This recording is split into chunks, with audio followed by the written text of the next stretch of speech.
But it's like, wow, this is a lot coming at you when we're actually on FaceTime.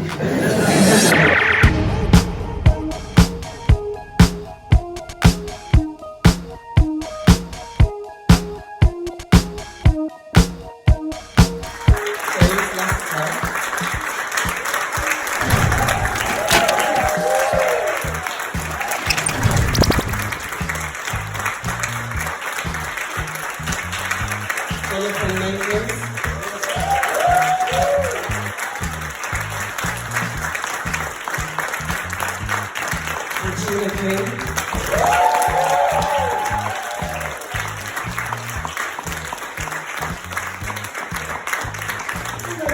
My name is Idris Elba.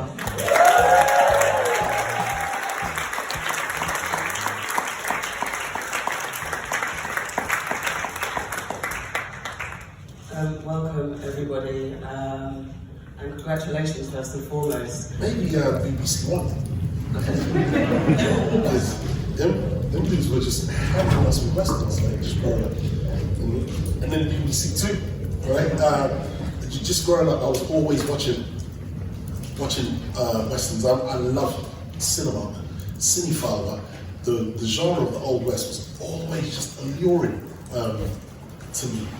But you know, I've always said the scope that they showed us those stories through were really narrow. They didn't really leave way either side for any other interpretation. Women of all colours were always subservient. If you were a person of colour, you would like less than kind of human. So although I love the genre so much, it just made me want to do more with it and broaden the scope. And I love Western so much, I just had to. I am not a fan of Western. And it was Jeymes. You know, I met him over FaceTime, and when he just expressed his vision, he even picked up his guitar and started playing some of the music he'd written already, and just the way he described the shots and how the music would play with the images. It's like Jeymes thinks in music, you know? And so I was like, oh, gosh, if Westerns were like this, maybe I would like Western. And the Western was kind of something I did grow up with watching. You know, my grandfather used to watch it, and my father, my parents. But I also kind of lived in a Western. You know, I grew up on a farm. I grew up also in the city, but I grew up around horses. I grew up around shotguns. I grew up around hot sun and all the elements. And I think when I first read the script, I thought, okay, well, I don't think we've seen this before, though I lived it. You know, I guess I was 29 when I first read the script. I'm 32 now, so there's that. I thought, okay, this is an opportunity. And then again, just like a little bit of Regina, a little bit of Idris, I knew Idris was attached to it, so I thought, okay, well, we got something going on here.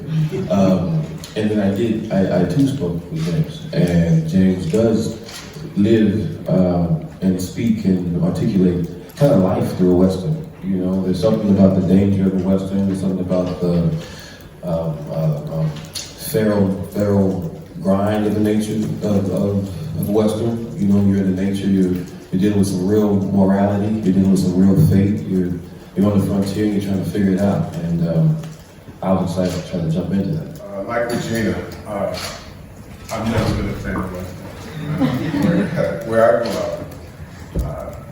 Westerns were not a thing that we watched. I had no real connection to Westerns. So when I talked to Jeymes, he's super enthusiastic, and Jay-Z called me and said, meet with Jeymes, we have to do this movie. So talking to Jeymes and then reading the script, I saw more than just a single genre movie. This wasn't a Western to me. And I told Jeymes from the beginning, this is a love story. Even more than a revenge story, to me, this was a love story. So I started to see the past kind of what people were categorizing this as. This is I was just like, you know, when you got called, because it took us so long to get Regina King on the phone. I was working. It's like, I was thinking to myself, it's only a FaceTime. But we had to wait like 2.5 weeks. I remember like the day before, the 2.5 week, the day before, I was like, whoa, I can't wait till tomorrow. And it's Regina. And the FaceTime happened just before I was like, okay, James, you got probably 30 seconds to make an impression. Because I believe you make an impression on someone, the first minute you meet them, you've decided. I was like, you got like 30 seconds. What are you going to say? Like, she came in, well, hello. I was like, peace to the Black Queen.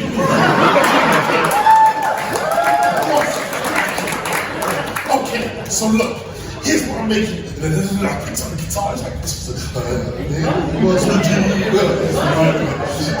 put that fast, like, if this don't work. but Regina turned out to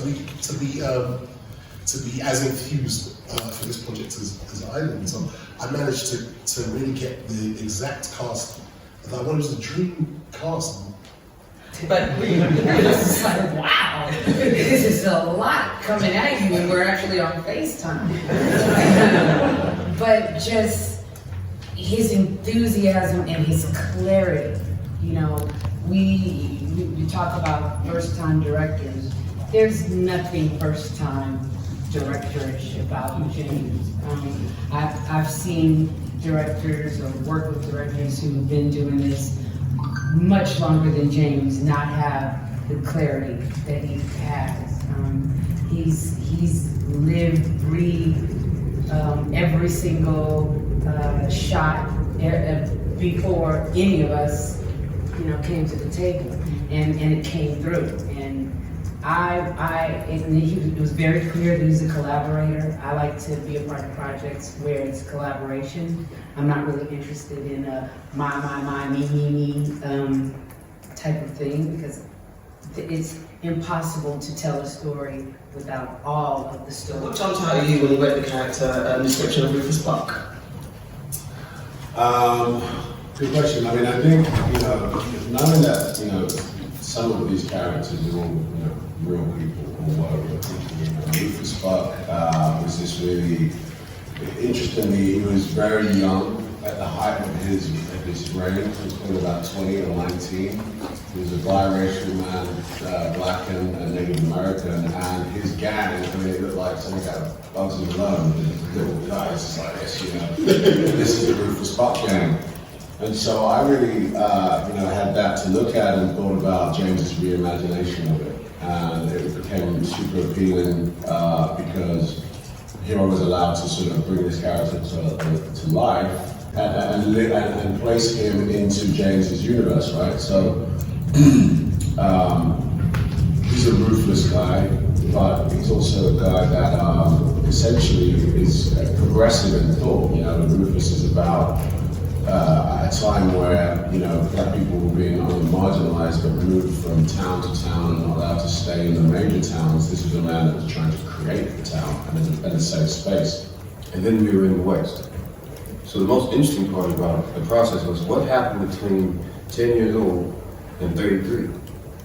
What happened to him? How did he become this man? Well, first off, he survived. And so how did he survive? So the trauma that he had to be healed. We had to heal that by getting what he needed. He lost love, he lost protection, and something unfair happened to him. And so it's so interesting that you say equality, because that's kind of the driving force for Nat. I remember writing on my script, I just want to make it equal.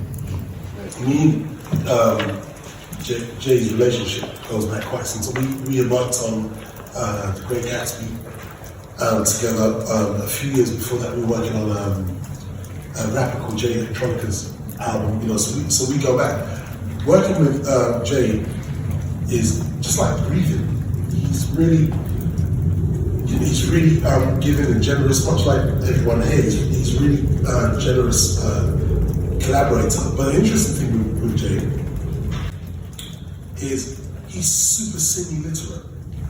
So we were working a lot of times on like story, filming, you know, that kind of stuff, as much as or more than music at times. Like he's super semi-literate. I think people think the name Jay-Z, and they automatically assumed it was music. But it wasn't, you know. I think your relationship with Jay spans over a decade.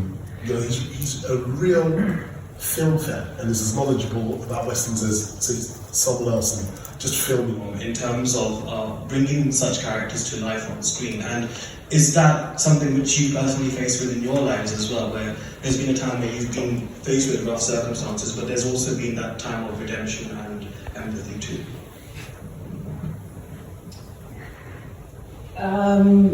Yes.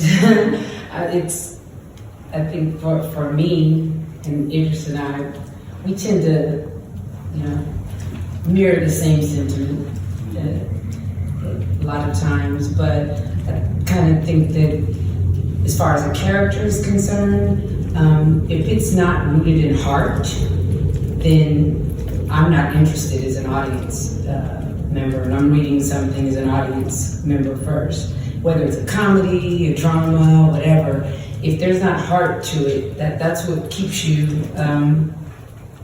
there. And then as far as real people, we are all of us in this moment are the result of the circumstances that have happened in our lives. And because of that, we are all very complex. We're not black or white, we're a spectrum. And it's important to make sure that exists in the character that I'm playing, because they are real. Actually, I'm going to ride in on the horse. I had to do the eye squint. I just had to. But other than that, you know, James, you know, we encouraged each other to get deeper under the skin with these characters, you know. I would be bold to say that I think that my performance would be different had we not gone through the pandemic. There's something I know that changed within us and matured within me as an artist that informed Rufus Buck, and especially in terms of the compassion, and in terms of the ruthlessness and what that looks like on camera.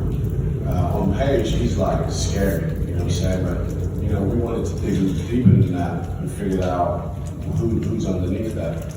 James, Jonathan, Regina, and Idris, thanks very much. Thank you.